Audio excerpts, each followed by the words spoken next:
The cameras flashed, the crowd froze, and just like that, Hollywood had a new obsession. Oh, they were everywhere. Literally everywhere. It was 2004, on the set of a sitcom, when a 30-year-old actor's hand accidentally brushed an 18-year-old co-star's leg. Right. She called it, quote, literal electricity shooting through me.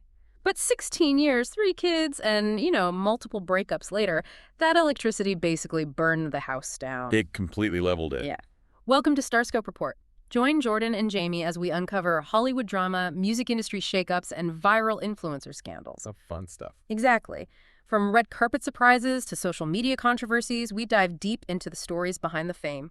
Today, we are unpacking a headline that, frankly, recently rocked the entertainment world. It really caught people off guard. It did. And honestly, it holds a mirror up to how, almost all of us view romance and attraction and long-term stability. Brian Austin Green recently made this blunt, completely unfiltered confession about his marriage to Megan Fox. Unfiltered is definitely the right word for it. Right. So we're going to look at the anatomy of this 15-year roller coaster romance, the bizarre, incredibly petty catalyst that finally ended it. Oh, the catalyst is wild. So wild.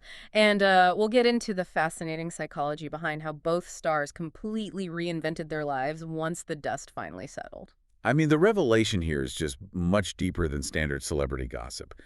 We are really looking at a masterclass in relational psychology. Yeah. The core of this story stems from Brian Austin Green's recent appearance on the I Do Part 2 podcast. Okay. He is 52 now, and looking back on the nearly 15 years he spent with Fox, which included a decade of marriage, he made a massive admission. What did he say? He confessed that for all those years he, quote, led with physical attraction. Wow. Yeah. He built this massive, highly publicized life around that initial superficial spark, just kind of hoping the foundational elements of a marriage would somehow form around it. Okay, let me push back on that right away, though, because on the surface, that sounds incredibly standard. You think so? Well, yeah. I mean, don't biology and evolution literally wire us to do exactly that? Well, yes and no. Like, you see someone, you find them intensely attractive, the literal electricity hits you, and you start dating. So is it actually a flaw to lead with physical attraction, or is he just looking for a convenient excuse for why a really tough marriage failed? It is a phenomenal question, to be honest, because you have to separate the biological instinct from, the structural foundation of a life partnership. Right. Evolution absolutely wires you for that initial dopamine hit. Dopamine is the neurochemical of pursuit. It makes you crave, it makes you chase. The honeymoon phase, basically. Exactly. Yeah. But dopamine is entirely focused on the future and the fantasy. It is not the neurochemical of long-term attachment. Oh, interesting. Yeah, that is where oxytocin and vasopressin come in, which are built through deep, vulnerable friendship and shared values. So he was basically running on the wrong fuel. Completely. Yeah.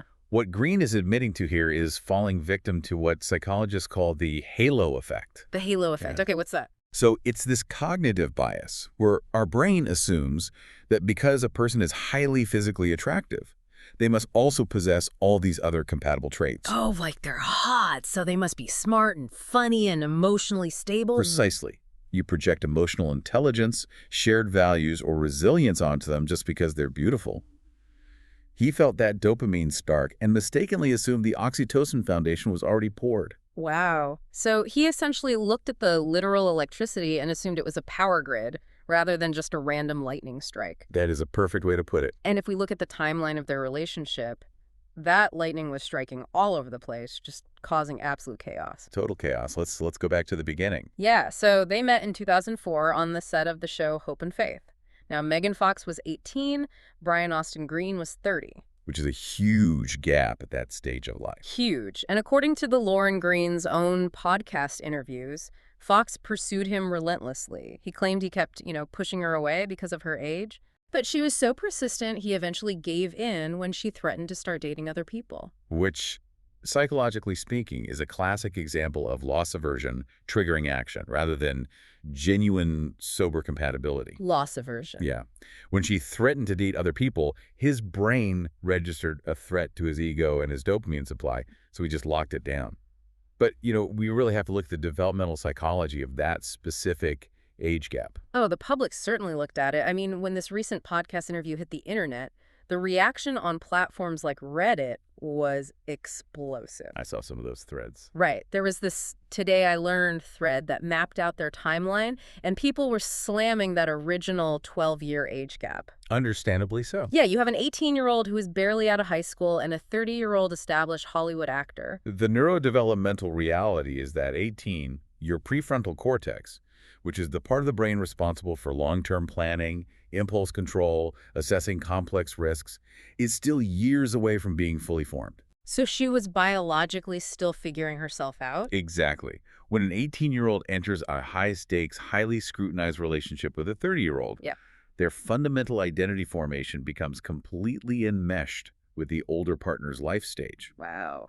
The older partner naturally holds the structural power, even if the younger partner is the one technically doing the pursuing. Which totally explains the sheer volatility we saw over the next decade and a half. Oh, absolutely.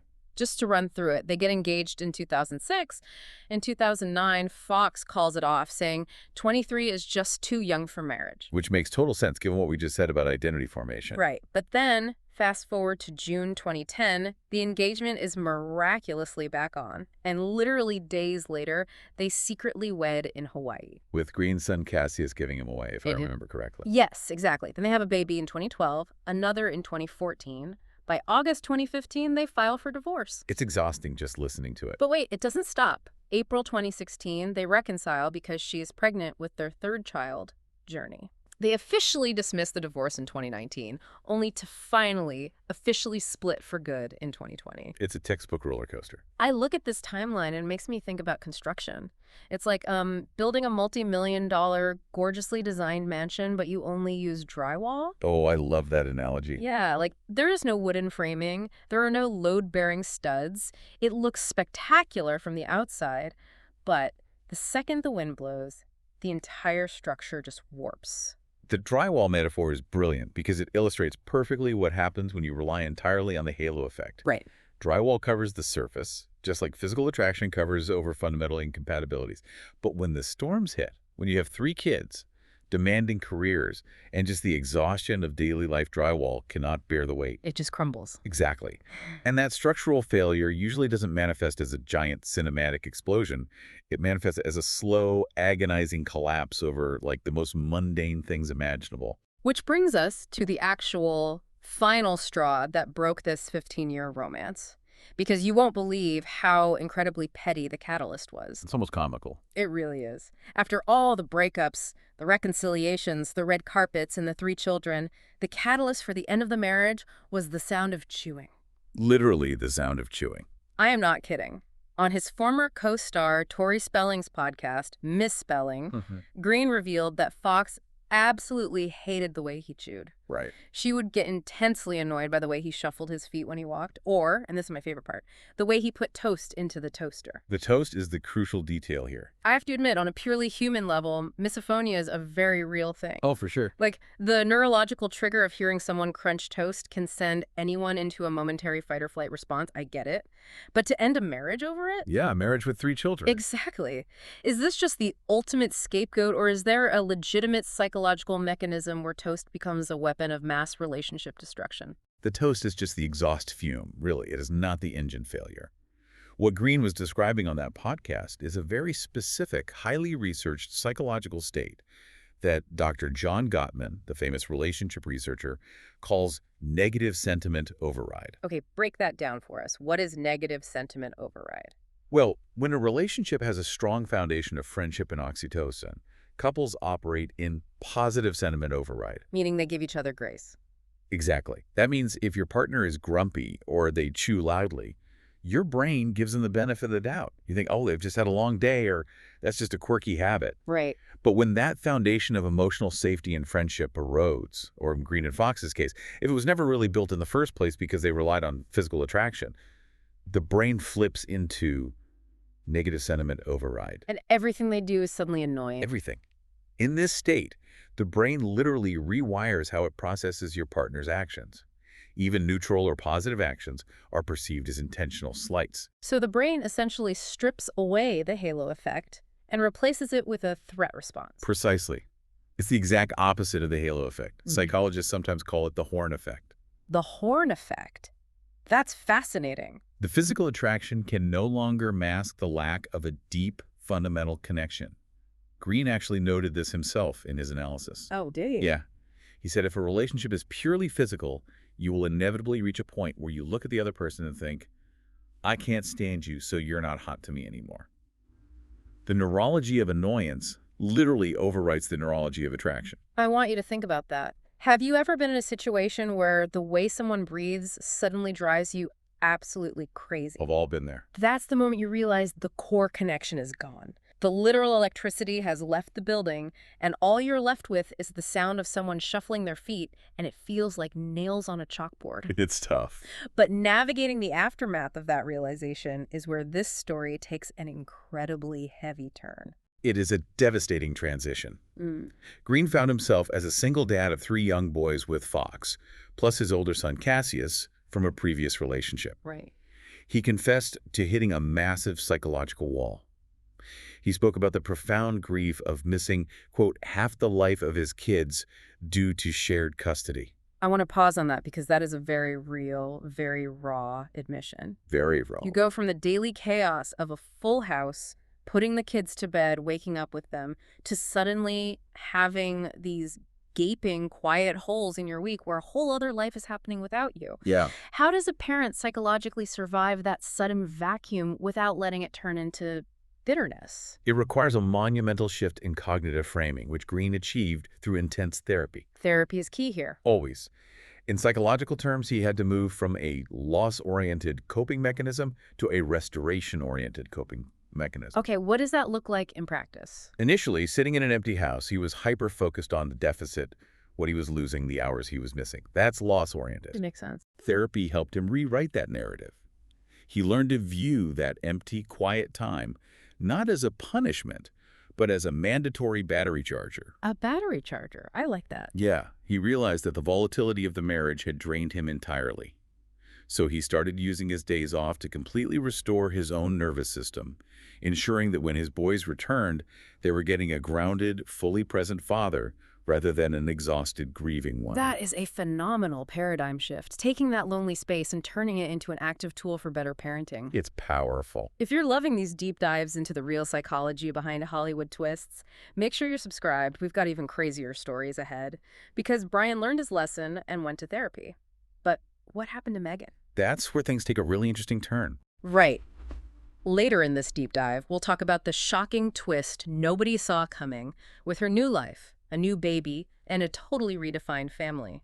Because the work Brian did on his own foundation fundamentally changed the type of house he built next. Let's look at the 2 different paths both Brian and Megan took to find peace, because they are a perfect study in contrast. They really are. Let's examine Green's path first. When he met Dancing with the Stars pro Sharna Burgess in late 2020, he actively refused to repeat the 2004 pattern. He wasn't relying on just the spark this time. Exactly. He didn't let dopamine take the wheel. Instead, they built a genuine friendship first. Green detailed how, before they even became a romantic couple, they sat down and laid all their cards on the table. Like all of them. All of them. They openly discussed all their work.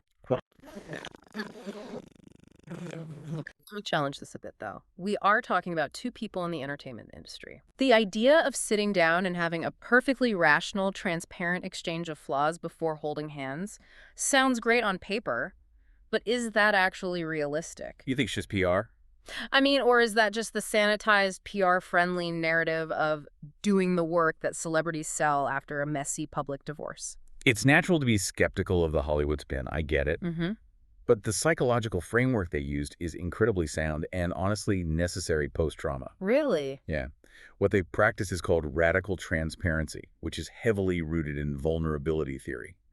When you have spent 15 years in a volatile, on-again, off-again dynamic where you are constantly walking on eggshells, your nervous system is shot. You're just constantly waiting for the other shoe to drop. Precisely. By laying out their flaws immediately, Green and Burgess were intentionally removing the anxiety of performance. They were neutralizing the threat. Racy. If you tell someone your absolute worst traits on day 1 and they stay, you don't have to spend the next 5 years terrified of them finding out.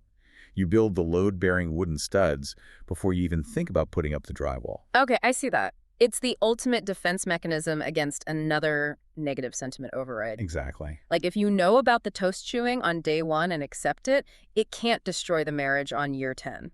You've already priced it into the relationship. And it clearly worked for them. They welcomed a son, Zane, in 2022 and got engaged in 2023. So that is the slow, steady, oxytocin-driven path to peace. Right.